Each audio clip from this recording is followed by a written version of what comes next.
va poursuivre avec le titre de Tesla. Tesla, valeur technologique, qui pourrait profiter, même si ça semble sporadique, mais de la baisse des rendements obligataires aux États-Unis, où justement c'est qu'un épiphénomène ce qu'on observe depuis 2 jours, et par la force des choses, il faut quand même malgré tout rester à l'écart, même si je crois de mémoire que Tesla a publié des chiffres de vente qui sont plutôt bons et qui ont surpris la communauté financière. Exactement. Donc Tesla a publié des chiffres qui, lorsqu'on les regarde bien, sont très intéressants. Hier, c'était une valeur qui était en hausse de plus de 5,9%.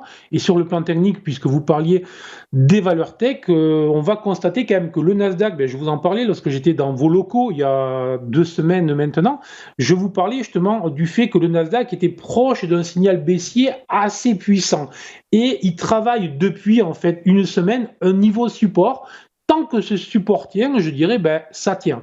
Attention, cependant, si le support venait à lâcher, on pourrait avoir une baisse assez significative et relativement rapide. Mais tant que ça tient, comme dirait l'autre. Donc, Tesla, elle, est une des valeurs qui tient le mieux. On voit par exemple que Apple est très proche de ses supports, alors que Tesla est une valeur qui est loin des bas réalisés en fait au mois d'août et qui est dans une configuration où tout est vert, donc ça reste haussier pour le moment.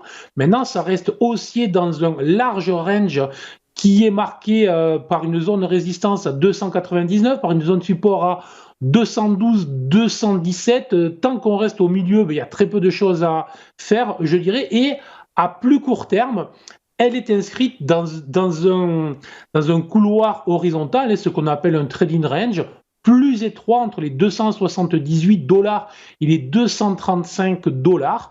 Au sein de cette zone, moi je conseille de regarder, de rester à l'écart et de surveiller une cassure vers le haut ou vers le bas de cette action. Avec attention, je précise, toujours avoir un œil sur ce qui se passe avec le Nasdaq, puisqu'effectivement, on a vraiment actuellement une problématique, comme vous disiez, sur les taux. Et en cas de nouveau stress sur les taux, on sait bien que ce sont les valeurs de croissance qui vont être les premières à en souffrir. Donc, surveillez ce qui se passe sur les taux, surveillez ce qui se passe sur le Nasdaq, mais dans le cadre du Nasdaq, effectivement, Tesla est une des valeurs qui présente la configuration technique la plus intéressante.